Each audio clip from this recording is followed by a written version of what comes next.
and essentially determining whether or not you can duplicate it. Now, scientists aside, what was your emotional response? What were you thinking were the implications to the world or man in general from these revelations? I really didn't think about implications of that sort. As far as emotionally, people have asserted that, boy, that must have been the most exciting time in your life, and that's not the way it was. When I first got to look inside the craft, all I can say, it's an ominous feeling. You walk in there and it feels as if you shouldn't be there. I know that sounds kind of corny, but it's a real ominous feeling. It's not an exciting feeling. It brings up a whole lot of questions in your mind. Well, where did this come from? And you know that they won't give you the answers to the whole story, but that's the only way I can describe it. How many craft are housed at S4, and are they in fact all dish-shaped? There are 9, and their shapes vary. I only got to do a close inspection on one of them. The others I just briefly saw, and they pretty much varied. I give everything nicknames there. The one I worked on was kind of sleek looking, and I gave it the name of the sport model. There was one that looked like a Jell-O mold. There was one that looked like a top hat. There was a disc that was turned up on its side, and it had a large projectile hole with the metal bent outwards on it. I can only surmise they were testing it to see if a projectile could penetrate it. Of course, it's just a guess on my part. But for the most part, they were pretty varied.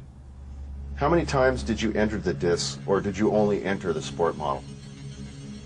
I only entered the sport model. The other ones I wasn't allowed to loiter around, to go near, really even to look at. I just, at one point, walking through the hangar doors, all the bay doors between all the hangars were open, and I got a glimpse all the way down, the whole corridor. But that was the only time it was ever open. Tell us about the lower level of the craft, where the gravity generators are located.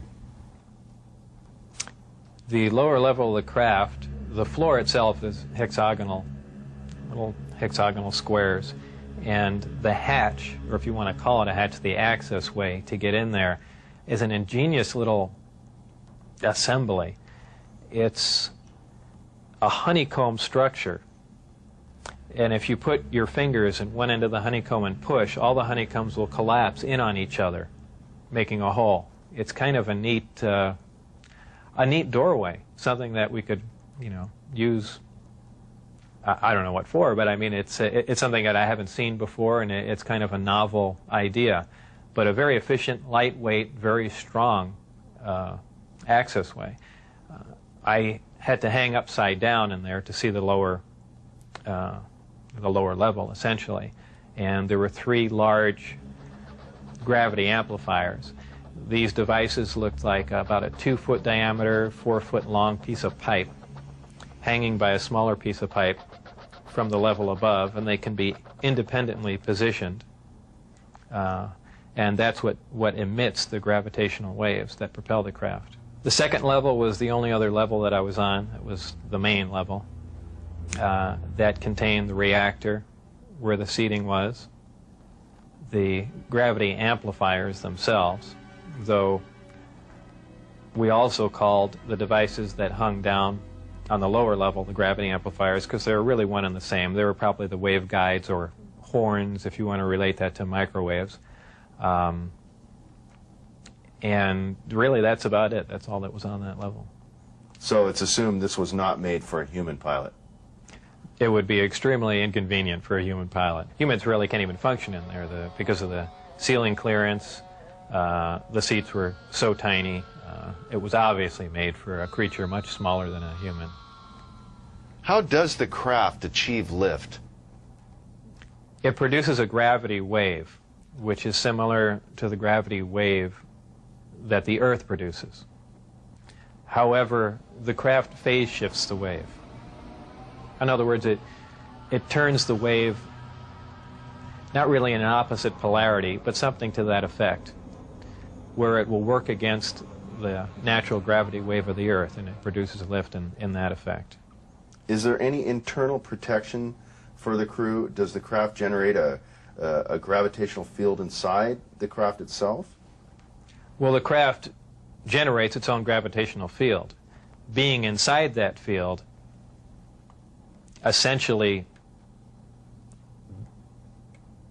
doesn't shield you, but essentially you're in, and this is a terrible way to say it, almost in a different realm, because you're now influenced only by that gravitational field. For instance, people wonder how a craft like this can make a turn at such high speed, a 90-degree turn, when they would imagine people slamming up against the wall or something to that effect. Well, that really wouldn't happen. Inertia would have no effect. You're in a distortion, and don't forget that gravity distorts time and space, so really nothing is going to influence you while you're in there. Describe the gravity amplifiers for us and some of their different operating configurations. There are 3 amplifiers. The craft can operate on a single one, can lift off the ground. The way in which it's propelled are 2 different ways. There's what they call Omicron configuration, where the craft is using one generator, or Delta configuration, where it's utilizing all 3. Delta configuration would be for space travel. Essentially, the craft will tilt up on its side, as opposed to a science fiction movie where you see a flying saucer moving around. The craft will tilt up on its side, focus the 3 gravity generators to a single point, and move through space that way.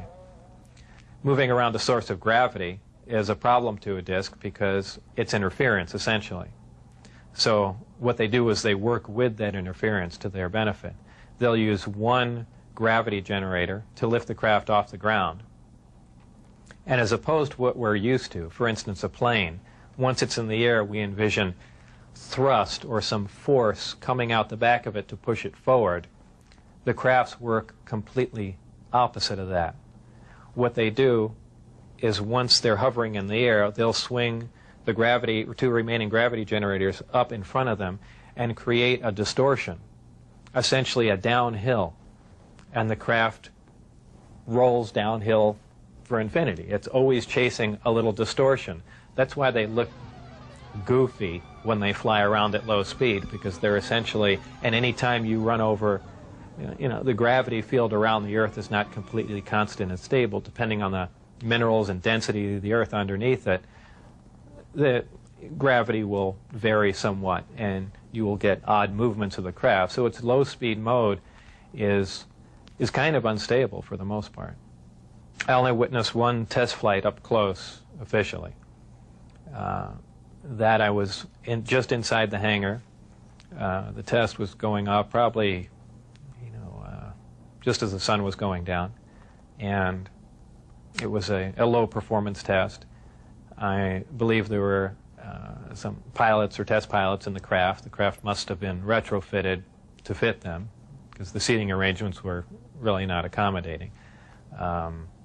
They were in radio communication with the craft, which is kind of surprising to me, because the gravity waves that the craft was producing should have distorted the radio waves also. So apparently there's something there that I don't understand.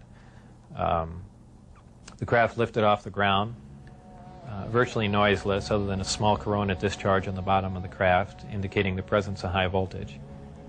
That dissipated at about 30 feet, and it stood there completely silently, and moved over to the left and to the right, and sat back down. That was the entire test. However, that was an extremely impressive test. Maybe to someone that really knows little about science or anything, that wouldn't be a whole lot, but you have to realize this craft was about 52 feet in diameter. I don't know exactly how much it weighed, but it weighed a lot. And this was quite a scientific feat, to lift something completely silently, under control, and perform a maneuver like